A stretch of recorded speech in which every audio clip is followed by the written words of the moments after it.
Gas connections देके मेरे देश की माताओं को धुएं की जिंदगी से निजात दी। एक ऐसा नेता जिसने आर्थिक सशक्तिकरण करा देश को। आप सब बहुत पढ़े लिखे प्रबुद्ध RWA के इतने वरिष्ठ सदस्य हैं। आप जानते हैं कि इतनी चरमराती हुई थी अर्थव्यवस्था। 11वें नंबर की इकोनॉमी कांग्रेस ने 2014 में भारतीय जनता पार्टी को दी थी। नरेंद्र मोदी जी ने एक दशक में, सिर्फ 10 इयर्स, एक दशक में 11वें नंबर से भारत की अर्थव्यवस्था को विश्व की 5 से बड़ी अर्थव्यवस्था बना दी। और अब मोदी जी की गारंटी है कि मोदी 3.0 में वो भारत की अर्थव्यवस्था को 3rd largest economy in the world, यानी तीसरी सबसे बड़ी अर्थव्यवस्था विश्व में बनाने जा रहे हैं। 22 जनवरी का दिन कैसे भूल सकते हैं? आई एम श्योर आप सब अपने टीवी स्क्रीन पे ग्लूड हो गए। आई एम श्योर आप सबकी आंखें जो हैं वो भर आई होंगी।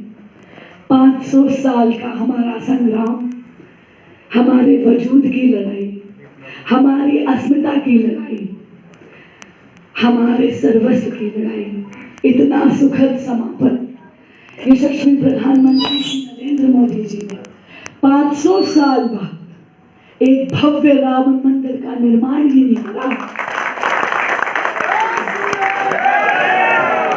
बल्कि हमारे राम लला घर लौट आए, प्राण प्रतिष्ठा हुई हमारे बाल राम की।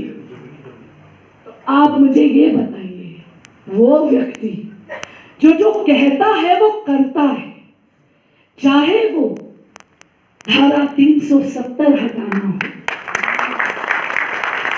चाहे वो एक भव्य राम मंदिर का निर्माण हो, चाहे वो नारी शक्ति वंदन अधिनियम लाकर 35% रिजर्वेशन मेरे देश की मातृशक्ति को देना हो विधानसभा और पार्लियामेंट में, ताकि मेरी मातृशक्ति भारत की भाग्य विधाता बन सके।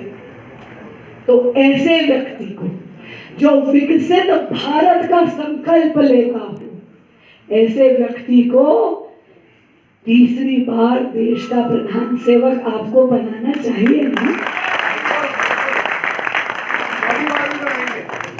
आपके मुंह में घी शक्कर।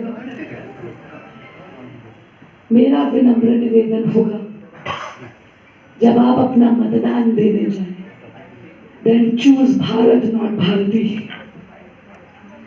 Choose Bharat not Bharati. Choose Bharat not Bharati. मैं नकारात्मक राजनीति नहीं करती, एक इसलिए विपक्ष की खामियां आपके समक्ष वैसे तो नहीं लाऊंगी, लेकिन हाल ही में हमारे पॉलिटिक्स के एक वेटरन लीडर लालू प्रसाद यादव जी ने एक बहुत दुखद बात कही। उन्होंने कहा मोदी जी का कोई परिवार नहीं। मैं पूछना चाहूंगी आपके माध्यम से, क्या बात लालू जी, सत्ता के मुंह में आंखें मूंद ली क्या? जरा आकर देखें आरके पुरम, एक कोने से लेकर दूसरे कोने तक और मंच पे आसीन एक एक भारतीय है मोदी का परिवार।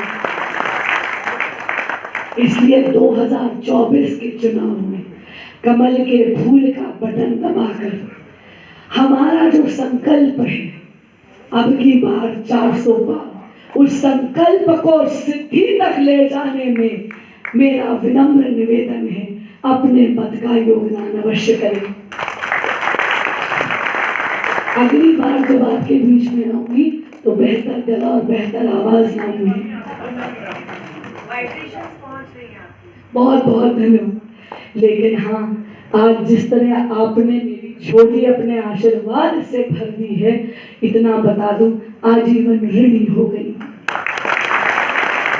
आप सब ने अपना बहुमूल्य समय मुझे दिया, बहुत बहुत धन्यवाद। भारत माता की।